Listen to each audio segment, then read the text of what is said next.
My Lord and my God, I firmly believe that you're here, that you see me, that you hear me. I adore you with profound reverence. I ask your pardon for my sins and the grace to make this time of prayer fruitful. My Mother Immaculate, St. Joseph, my Father and Lord, my guardian angel, intercede for me. Jesus, as we make these 10 minutes of prayer, we cling to the fact that prayer is one of the foundations of our whole Lenten practice.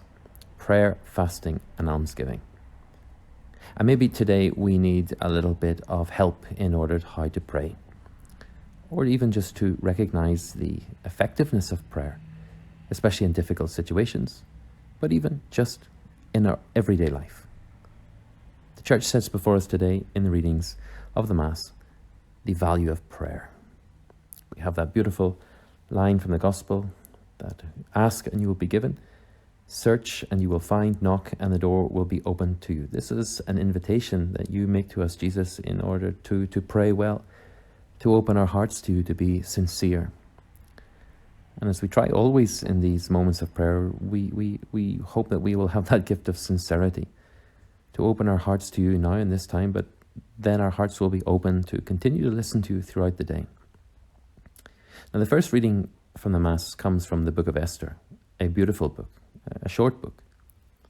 And Queen Esther was a Jewish girl who had been living far from her homeland. She was living in exile since all the Jewish people had been taken away from their homeland and were living far away in a foreign place, foreign customs and foreign religion.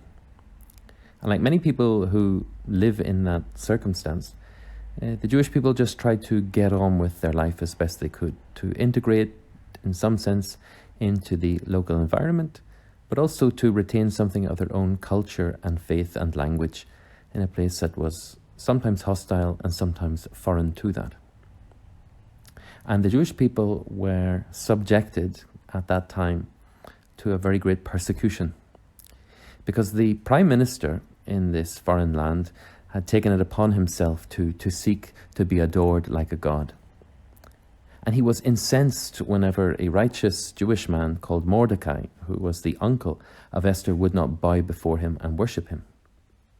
Mordecai refused because to worship a man who is not God is a ludicrous and a blasphemous thing to do. And because he was so incensed with that, Haman, the prime minister, wanted to kill all of the Jews, and so tricked the king in order that he could achieve that very aim, to get rid of all of his enemies, that he wasn't going to be bested by these Jewish people. And before then, Esther, because she was a very beautiful woman, had attracted the eye of the king, and she had become his wife, which was a highly unusual situation for a Jewish woman living in this foreign land, that she should be married to a king. Not through her own desire, but because it was the circumstances that she found herself in. And she took the place of the king's former wife because she had displeased him. So we have a situation where this Jewish queen is in this palace in a foreign land, having enjoyed the favor of the king, but her own people are going to be put to death. In a sense, her Jewishness probably was not known to the king.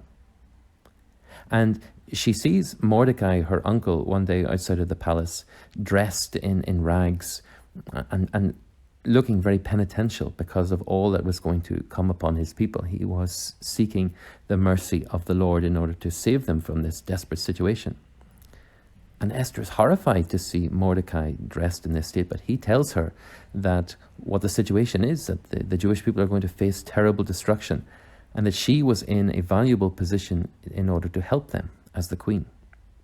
And he pleads with her and tells her that she has to go to the king and save the Jewish people. Now, that's an awful lot to ask anybody in that situation, to bear the weight of your entire people. The situation is even more complicated because Esther, as queen, was only allowed to come into the king's presence if he summoned her. And if anybody had entered the king's presence without his invitation, they were immediately to be put to death. So Esther was facing an impossible situation. She had to save her own people and also risk her own life in order to do so. And so we find in the first reading of the Mass today, Esther's prayer. She is facing the impossible. And so she took refuge with the Lord. She placed all her trust in God in order to resolve the situation, of which she had to play her own vital part. She wasn't leaving it completely and totally up to God, but she was praying for the strength to be able to do what she could do, knowing that God alone could help her. Now the rest of the story goes on. We don't hear it in the Mass today, but she manages to have the comfort and the support of the Lord to go before the king, who allows her into his presence. And in a masterful act, she is able to trick the evil Haman and to save her people. In fact, it is Haman who faces the punishment and the wrath of the king because of all of the evil things that he had in his heart to do. And that overturning of events came completely and totally because of Esther's trust in God, and because she gave herself completely and totally to you, Lord, in prayer before she had to act. There's a very desperate situation for which prayer is not just the obvious answer, but in a sense the only answer. And it's not a desperate measure, but it's the most logical thing to do.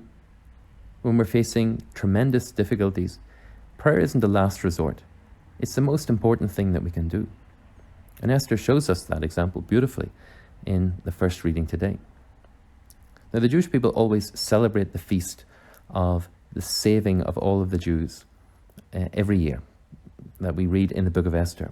It's a feast that they call Purim, and it recollects the moment whenever God intervened and saved his people from the evil that they were about to face. Now, history will tell us that the Jewish people have faced many similar evils throughout their history. And most pertinently, let's say, was the terrible evil that they suffered at the time of the Holocaust during the Second World War. And you might wonder, how did the Jewish people celebrate this feast of being saved from their enemy at a time whenever their people were being massacred, when they were being deliberately targeted and killed, when they were living a kind of a living hell here on earth because of the evil which was being inflicted upon them by the modern-day Haman?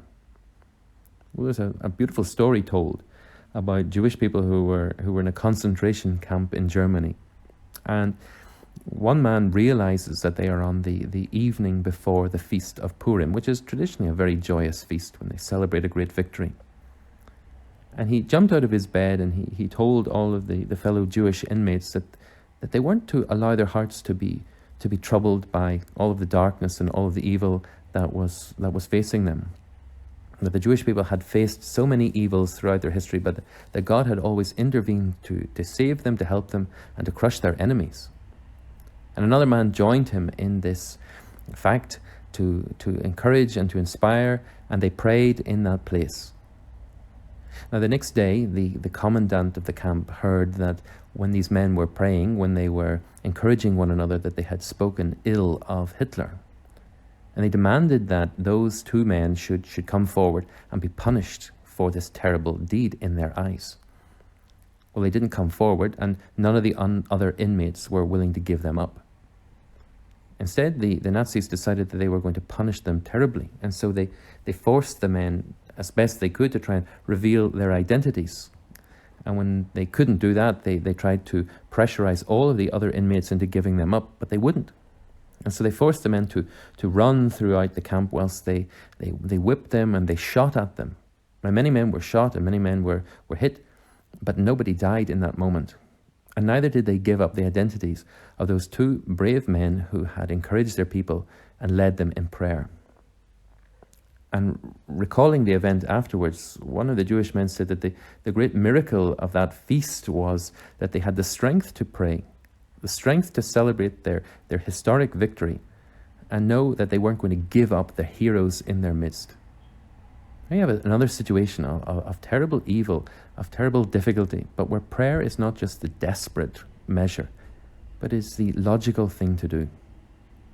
Now we can translate these big kind of global events maybe into our own little Lenten day and say, Lord, we need to pray, not because it's a desperate measure, not because it's the thing that we do when we're really out of options, because it places us completely and totally in your hand. In prayer, we give ourselves completely and totally to you, and we find our refuge in you. Help us, Jesus, to see the value of prayer and to know that it is really what we need. I give you thanks, my God, for the good resolutions, affections, and inspirations that you have communicated to me during this meditation. I ask your help to put them into effect. My Mother Immaculate, St. Joseph, my Father and Lord, my guardian angel, intercede for me.